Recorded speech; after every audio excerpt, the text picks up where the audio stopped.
Bienvenue à tous, Daphné Burki, bonjour. Salut, merci de m'accueillir. Aujourd'hui, on est au musée du Quai Branly Jacques Chirac. On se rencontre dans le cadre de la semaine de l'accessibilité. Ça faisait longtemps qu'on voulait t'inviter. Voilà, donc on est très heureux que ça ait pu avoir gentil, lieu. merci. On apprécie ton travail de télévision, parce que la télévision prend une part importante au Papotin depuis le début. Évidemment aussi, il y a la connexion Jeux Olympiques, puisqu'on a rencontré Thomas Joly, on a rencontré Tony Estanguet et Antoine Dupont aussi en septembre. Tu as pris une part importante dans les cérémonies des Jeux Olympiques et on va pouvoir en parler. On remercie le musée du Quai Branly Jacques Chirac. Je vais commencer d'ailleurs avec John Kunda. Salut Daphné. Salut. Quel est votre début d'émission préféré? Mon début d'émission préféré, genre mon générique peut-être préféré. Waouh. J'ai adoré la musique de MacGyver. Ok. Je crois que j'étais pas née quand ça a été créé. Mais il y avait un espèce de démarrage comme une moto qui démarre. Ça faisait ta ta ta ta ta ta ta. Il y avait un truc hyper énergique. Ratatatata, modo Un qui peu, démarre. voilà. Et donc ça me donnait l'énergie. Et le type arrivait à fabriquer avec un cure-dent, il arrivait à sauver l'humanité. Et je me disais, why not? C'est pourquoi pas. Exactement. En fait, c'est un son hyper actuel, le générique de MacGyver. Il faudrait le remixer. MacGyver. Quelle est votre actrice préférée? Je crois que Meryl Streep. J'aime beaucoup Meryl Streep. Et j'aime beaucoup Julia Roberts. En fait, j'aime beaucoup les grandes comédiennes américaines qui sont très généreuses et qui jouent dans plein de styles différents.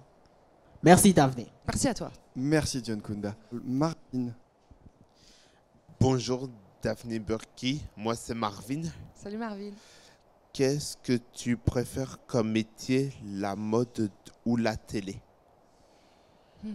Aucun des deux. Moi, j'aime bien rencontrer les gens, comme vous. En fait, je suis tombée sur ce métier assez tard, parce qu'à la base, j'étais styliste de mode, je dessinais des culottes, des soutiens-gorge, toute la corsetterie, toute la lingerie dans une maison de couture. T'as dessiné des culottes? Oui, beaucoup. Beaucoup, dans une grande maison de couture. Et tout d'un coup, je suis devenue journaliste. Alors, on ne comprend pas le rapport. Mais moi, ce que j'aime, c'est rencontrer les gens et les mettre en avant. Merci beaucoup Marvin. Emmanuel. C'est moi. Salut Emmanuel. Bonjour.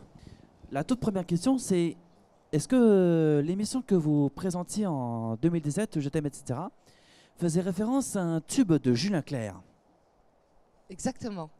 Et d'ailleurs, il était le parrain, je crois, de la première émission. Et pourquoi ça?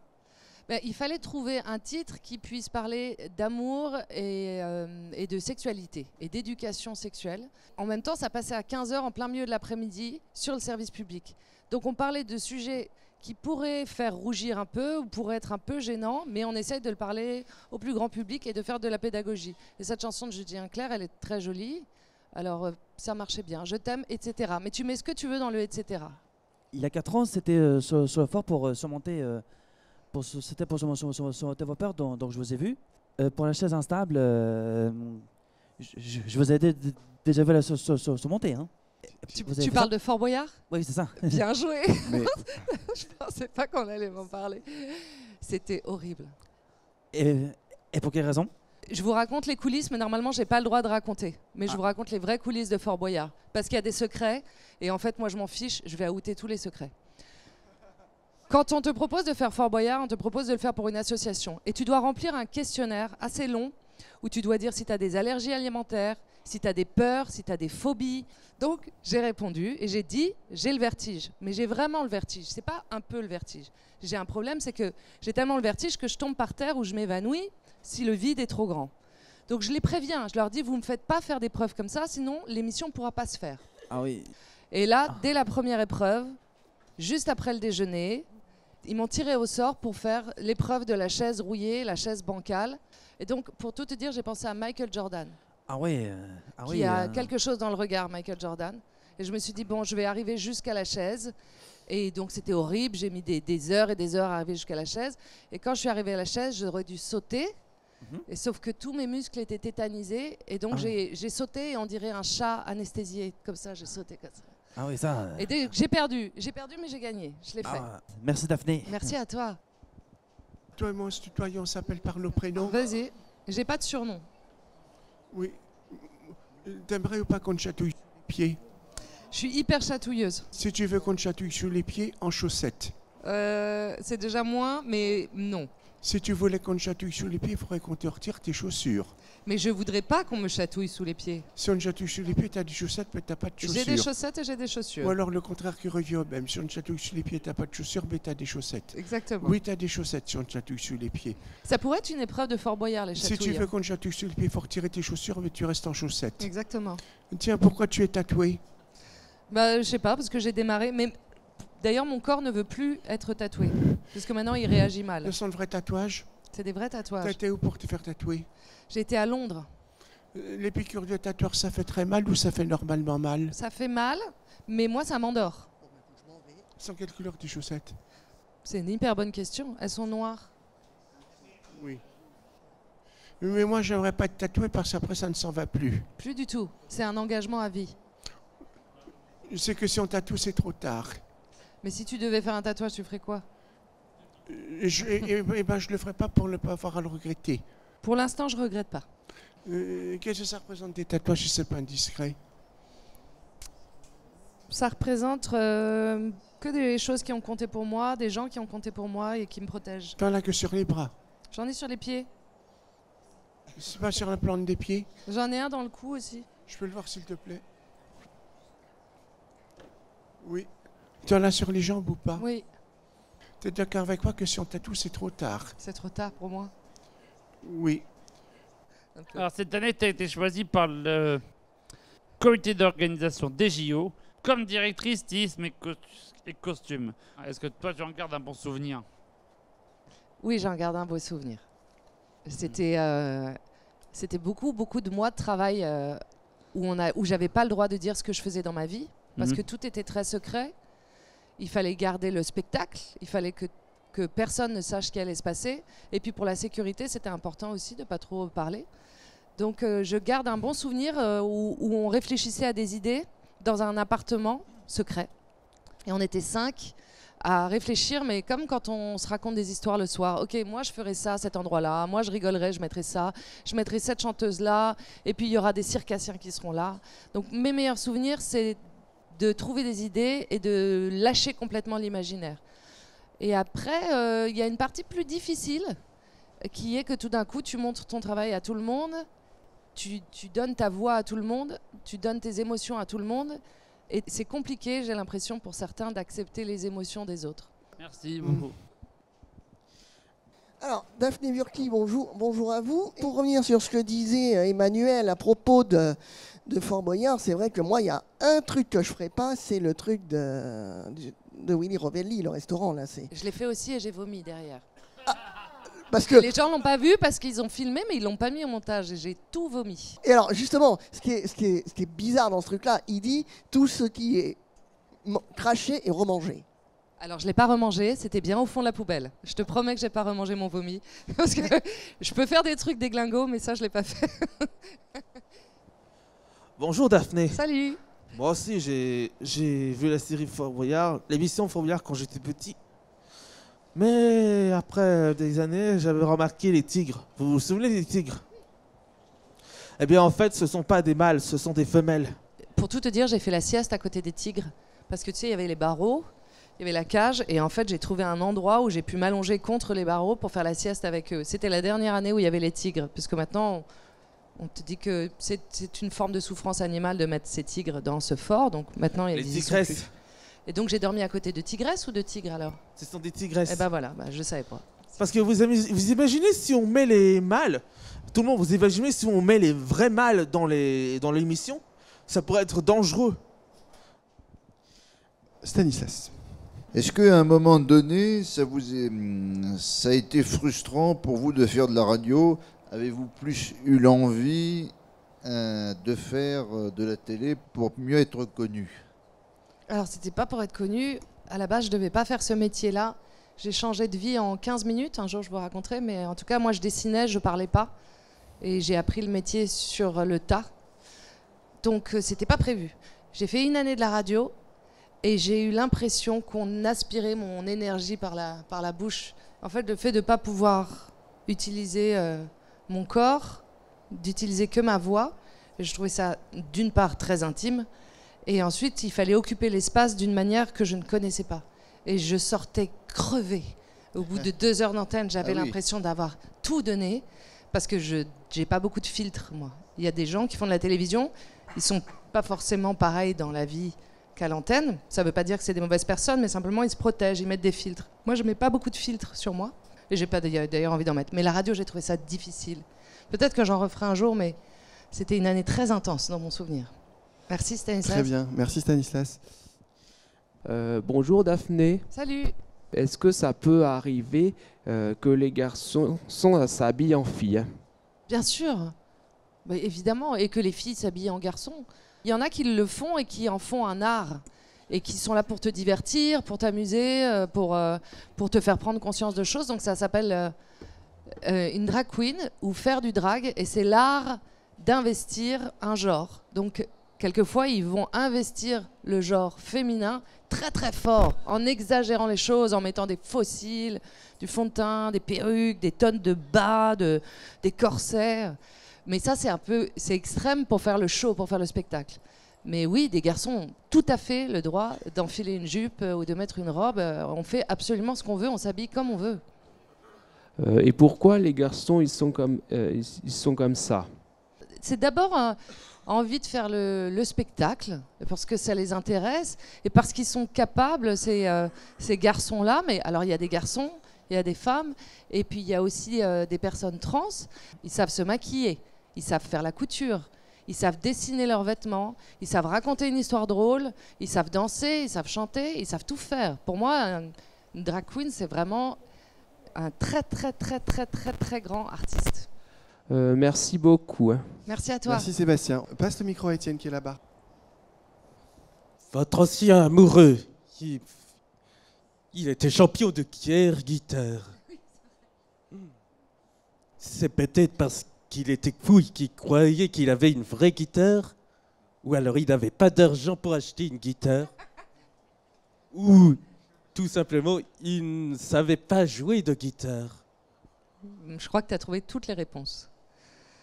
Le air guitar, à la base, c'est une épreuve pour rigoler. Et il y a une compétition en Finlande où vous pouvez devenir champion du monde de air guitar, c'est-à-dire qu'on joue d'un instrument qui n'existe pas, entre autres la guitare. Il a fait ça pour rigoler la première fois, sauf qu'il est devenu champion du monde. Et il a dû remonter l'avenue des Champs-Élysées. Il a été accueilli en France comme un héros. Il l'a fait une deuxième fois, toujours pour rigoler. Et il a été de nouveau champion du monde, toujours sans guitare. Il ne sait pas jouer de la guitare, il n'a pas de guitare à la maison. Donc c'est le 3 quarts en même temps. Tu as trouvé toutes les réponses, mais c'est du théâtre en fait. C'est tout simplement du théâtre. C'est pour faire rigoler les gens. Et il est comédien. Et en effet, c'est mon ex. Et du coup, les gens en redemandent ça. Sans cesse. Sans cesse. Ça fait rire les gens.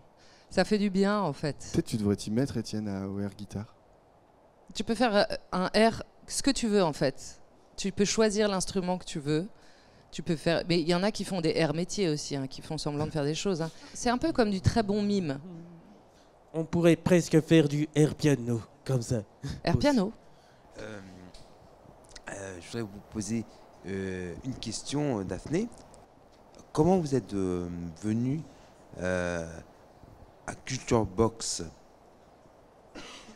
C'était la pandémie, tout était fermé, les salles de spectacle vivants, les théâtres, oui. les clubs, oui.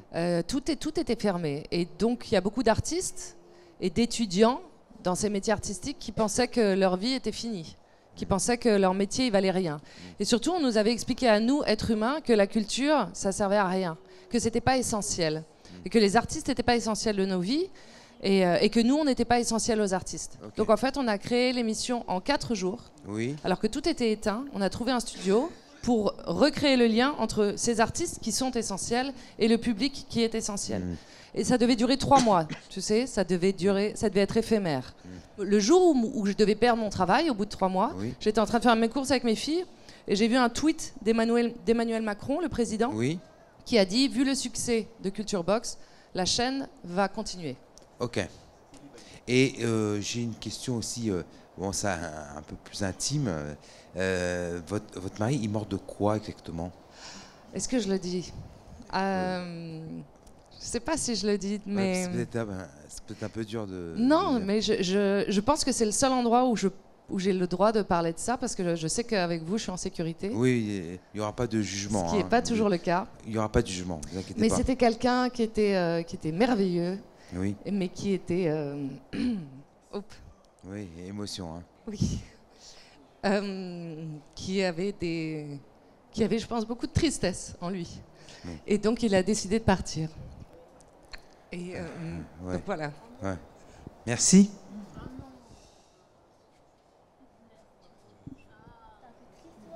Oui, mais je suis pas triste d'être avec vous. Hein. Oh, la pauvre. Je te l'avais dit, Antoine. Hein. Mais ça va. En vrai, ça va. En vrai, je sais qu'il est bien là où il est. Excusez-moi. Tu as raison, Gaspard. Tout le monde est en vie. On a de la chance d'être vivant. Ça y est. Oui, voilà. Mais c'était un amoureux merveilleux. Et voilà. Et quelquefois, on perd les gens qu'on aime et on s'y attend pas. Merci Daphné d'être confiée comme ça. Claire, je vois que... Alors, Madame Burki, ou devrais-je dire Daphné à présent, pour se tutoyer en étant satisfait. Je me suis rendu compte de me souvenir toujours de toi et comment te remercier pour ton accueil à Culture Box. Comment ça s'est passé alors qu'il fait noir. On s'est vraiment manqué. Et j'ai ressenti la sensation que c'est à partir de là qu'on se retrouve ici. Et ça va mieux? Tes larmes, comment te sens-tu? Ça y est, elles coulent encore un peu. Mais moi, ça m'a touchée. J'ai le sourire pour essayer de contrôler mes larmes. Et es-tu satisfaite de côtoyer Thomas Joly pour les costumes? Évidemment, c'était génial. Génial. En premier, ça te change des idées. Disons que c'est un travail, quand on te demande de créer des costumes pour 3000 personnes, 3000 corps différents, 3000 artistes différents, 3000 égos différents, ça demande beaucoup de souplesse. Et je ne savais pas que j'avais autant de souplesse. Donc oui, Thomas me donnait ses idées. Tu sais, il avait ses histoires dans sa tête. Comme quand tu écris tes contes, voilà, il va m'écrire une phrase. C'est la même chose que et il va me dire, qu'est-ce que tu projettes dessus? Ok, moi, je verrai de l'or. Je voudrais mettre de l'or partout. Et donc là, c'est parti. J'ai créé un atelier avec une centaine de personnes à Saint-Denis. Excellent. Et on a pu créer, petit à petit, les 3000 costumes des Jeux Olympiques. Excellente création. Quelle est la costume la plus idéale préférée? Waouh! J'ai bien aimé la cavalière. Cavalière? Oui. Ah, j'adore l'équitation. J'ai aimé la cavalière à la fin parce qu'on représentait toujours justement les chevaliers, les cavaliers. Et tu sais ce que j'ai demandé? À ce qu'elle ait de la poitrine. Et si tu regardes, elle a une petite poitrine. À la brocante, j'en ai remarqué. Parce que qui est-ce qui a rallumé la ville?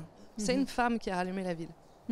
Alors voilà. Eh bien, c'est magnifique, c'est merveilleux de ce que tu me dis. Merci. J'adore la cavalière, moi aussi, la même avec toi. Eh bien, écoute, je te remercie. Et pour te prévenir, si ça t'intéresse de venir à mon concert à la Maroquinerie, n'hésite pas. On va jouer au mois de février l'année prochaine. Bien, tiens, Ada, au fond. Je vois pourtant qu'il est ce mec qui voit une autre fille. Mais qui voit une autre fille, je ne sais pas ce qu'elles veulent, mais les phrases qu'il dit.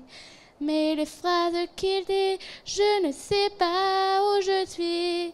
Quelque part dans sa vie, si je compte aujourd'hui, plus qu'une autre pour lui. Il est si près de moi, pourtant je ne sais pas comment aimer. Il a l'air de dicter en une histoire d'amour ou d'amitié. Moi je l'aime, je peux lui offrir ma vie, même s'il ne veut pas de ma vie.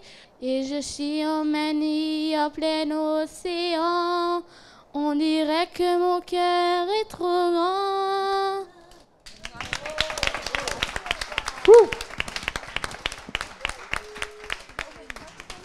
J'adore cette chanson. Aujourd'hui, on pourrait appeler ça la friend zone, qui est très dangereuse, la friend zone. On ne sait pas si c'est une histoire d'amour ou juste un pote. Et je te remercie de l'avoir illustré. Valentin, c'est à toi. Bonjour. Salut Valentin. J'aimerais savoir quels sont les films ou séries où tu joues. J'ai joué dans une série qui s'appelle Cher tendre, où j'étais la maman d'une adolescente intersexe. c'est-à-dire qu'elle est née fille et garçon. Plein de gens ne savaient pas que ça existait, alors que ça correspond à 2 voire 3% de la population mondiale. Il y a autant de personnes intersexes que de personnes rousses, par exemple, dans le monde. Et donc, c'est l'histoire de comment tu te construis quand tu es enfant, quand tu es adolescent, et que tu ne sais pas vraiment si tu es une fille, si tu es un garçon, mais que les médecins décident à ta place. Et ça fait beaucoup de peine. Donc, c'était une série, comme on dit, très politique, pour parler de ces sujets-là, mais c'était une série très drôle sur l'adolescence. Et moi, j'avais le rôle d'une maman un peu dépassée par les événements. Parce que justement, je pose beaucoup de questions là-dessus, sur la façon de s'habiller, la façon... Et moi, je dis que chacun, comme vous l'avez dit, chacun est libre de faire ce qu'il veut. D'explorer, de faire ce qu'il veut, de raconter ce qu'il veut, de s'y intéresser ou pas. Une fois, je m'étais pointé à une soirée en pagne veinée. Ouh. Danseuse hawaïenne. Et t'as passé une bonne soirée? Oui. Ben voilà. Bonjour, je m'appelle Ethan Ofyong et je veux juste parler de c'était quoi tes meilleurs vêtements que vous avez fabriqués pendant ta carrière? Alors, il y en a eu plein. Mais je participe à une émission qui s'appelle Drag Race. C'est quoi? C'est une émission, c'est un concours de drag queen. On est là pour élire la plus grande reine de France. Et donc, elle se donne beaucoup de mal. Elle travaille pendant des mois et des mois pour se créer des tenues incroyables. Mais nous aussi, on se donne du mal dans le jury. Mais il y a eu un look, bizarrement, que j'ai bien aimé, un de mes préférés, où j'avais justement un costume d'homme avec des très grandes épaules, mais beaucoup trop grandes épaules, une cravate bien serrée, et j'avais recouvert mon visage entièrement et mes mains de paillettes, comme si j'étais un alien. Ça, j'ai bien aimé. Un alien couvert de d'or? Un alien recouvert de paillettes de toutes les couleurs. C'était un peu les couleurs de l'arc-en-ciel. Tu sais, l'arc-en-ciel, ça représente la communauté queer, ça représente justement toutes les identités dans la communauté LGBTQIA+. Et donc moi, j'avais essayé de mettre toutes ces couleurs sur mon visage, et pourtant j'étais dans ce costume noir très dur. Et je sais pas, ça m'a plu ce look. Ok, et mon deuxième question, c'était comment passaient tes années au collège? Et c'était quoi votre bel souvenir? C'était pas non plus super le collège pour moi. Bah, moi, j'étais pas trop dans le moule, j'étais trop grande. J'aimais déjà mettre des grands talons alors que personne portait des talons. Et j'aimais déjà sortir alors que personne ne sortait. Et j'étais toujours j'étais pas la cool de l'école. J'étais toujours celle dans un coin. Et donc et puis j'ai fait une grosse bêtise à la fin du collège. Et je me suis fait renvoyer en 3 minutes. Mes parents ont eu beaucoup de mal à me trouver une école derrière parce que je voulais qu'il neige en été. Alors j'avais distribué de la farine à une 40aine d'élèves. Et je les avais installés sur tous les toits de l'école. Et moi, j'étais en dessous dans la cour. J'ai fait 3, 2, 1, pouf, explosion farine, la neige qui tombe. Et là, tout est tombé. Et qui est toute seule dans la cour et tout le monde s'est barré? C'est moi. Et donc, je me suis fait attraper. J'ai dû nettoyer la cour pendant une semaine. J'avais plus d'école. Donc ça, c'est à l'image de mon collège. Je rentrais pas dans le cadre. Ok, et mon troisième question, c'est est-ce que être artiste était ta passion? Je ne savais pas si j'avais le droit d'être artiste. Je me suis jamais posé la question. Et je sais toujours pas ce que je vais faire demain ou l'année prochaine. Je me dis qu'il faut essayer d'écouter son instinct. Quelquefois, je l'ai perdu, mon instinct. C'est un peu abstrait de dire ça, mais quelquefois, on sent un truc au fond de soi. On se dit, je vais tourner à droite ou je vais tourner à gauche. Et j'ai essayé de toujours faire ça. Donc, j'espère de pouvoir continuer à faire des métiers artistiques où il y a de la création. Parce que je crois que quand il y a de la création, il y a de la joie. Et mon dernière question, c'est qu'est-ce que vous pensez les statuettes? Les œuvres qui sont autour de nous? Oui. En vrai, je sais pas, parce qu'elle nous regarde depuis tout à l'heure, et j'ai demandé à la dame du musée, est-ce qu'elles sont sympas ou pas, ces statuettes? Ils sont pas possédés. Elles m'ont dit que ça allait. Ils m'ont dit que ça allait. Mais quand même, je sais pas trop ce que... Ces statues et ces masques sont des trucs culturels. Ils datent juste très loin au Moyen-Âge jusqu'à l'Antiquité. T'en penses quoi, toi, de ces statues? Sont à valeur culturelle plutôt que monétaire. Mais c'est un peu triste que nous, on peut au moins les voir ici, mais les gens de leur pays d'origine sont pillés, au moins un peu volés.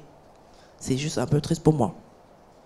culturelle. Quelquefois, elles ont été données, mais tu as raison. Quelquefois, elles ont été volées. Il y a un film qui parle de ça en ce moment. Vous pouvez aller le voir au cinéma. Ça s'appelle Dahomey, sur des œuvres qui ont été restituées au Bénin. Voilà. Merci beaucoup. Donc on va terminer avec Yolanda. C'est la dernière question? Allez. Est-ce que vous aimez la fête? J'aime la fête plus que tout. La boum. La boum, la fête, la teuf, danser, faire une queue leu-leu. J'espère qu'on pourra faire une queue leu-leu. Et j'aime faire la fête quand c'est pas prévu. Et oh là là, il y a encore un dessin trop beau que je vois là-bas. Oh là là, tu m'as fait une bouche incroyable. Ouais. Et je suis trop contente parce que moi j'ai commencé par dessiner. Alors, Akli, tu veux, je sais pas, parler? J'ai fait toute une série de Miyal, de Daphné le Tamia. Incroyable. Eh ben viens nous montrer la série Daphné. Hop. Alors Daphné. Daphné le Tamia sexy. Waouh. C'est quoi un Tamia? C'est une sorte d'écureuil. Je suis hyper sexy en effet.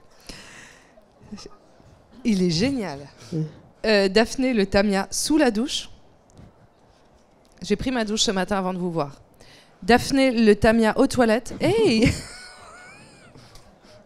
Eh ben. J'ai des fesses très mignonnes. Ouais, je vois ça. Daphné le Tamia furax, ça m'arrive.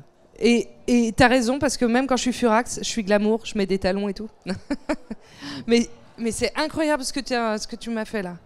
Daphné, la drag queen, exactement, c'est exactement ça le drag. C'est toutes les. T'as tout compris. Je suis en train, tu vois, j'explore les volumes. En fait, c'est juste une histoire de volume, une histoire de construction. C'est ça devrait être à côté de la définition du drag, ton dessin. Et là, je suis trop bien, je suis toute nue, j'ai l'air trop à l'aise. Alors qu'on n'est pas forcément à l'aise quand on est tout nu. Ah bah là, je suis vraiment toute nue, avant, après. Waouh. Daphné le Tamia. Qu'est-ce qui t'a inspiré cette série là? Mais ouais, parce que je suis souvent toute nue. Daphné le Tamia costume cravate, excellent. Daphné la disquaire, j'adore la musique, t'as raison. Daphné le Tamia saute la maison, je fais exploser les maisons. Tu sais que j'aime illustrer. Toi aussi, tu adores illustrer? Oui, j'ai adoré faire ça. Tu aimes illustrer, mais c'est pas souvent que tu dessines nos invités nus, si je puis me permettre. Ou déguisés de toutes sortes de façons. Tu penses que je ne manque pas d'air? Non. Mais tu te moques bien de moi. Je crois qu'on peut le dire, tu manques pas d'air. Tu le fais vraiment bien parce que c'est drôle. Mais pourquoi je suis un écureuil juste? Pourquoi je suis un Tamia? Parce que je les adore, les Tamias. Ah. Excellent, merci beaucoup. Bon, c'est une belle façon de conclure, je trouve. J'ai pris beaucoup de plaisir à faire cette interview. Franchement, merci Daphné. Merci à toi. Merci le musée du Quai Branly, Jacques Chirac. On a passé un très bon moment ici. Tout le monde a fait un effort pour écouter Daphné, que j'aime beaucoup, ma grande copine. Tout le monde a fait un effort pour écouter Bereva, que j'aime beaucoup, ma grande copine. Tout le monde a fait un effort pour écouter Claire, que j'aime beaucoup, ma grande copine, la grande jeune fille. Tout le monde a fait un effort pour écouter Thomas Desbois, que j'aime beaucoup. Tout le monde a fait un effort pour écouter Antoine, que j'aime beaucoup. Thomas, que j'aime beaucoup. David Simon, que j'aime beaucoup. Emmanuel, que j'aime beaucoup. Tout le monde a fait un effort pour écouter mon ami Chris, que j'aime beaucoup. Mon grand copain, que j'aime. Grand bisou, bon appétit.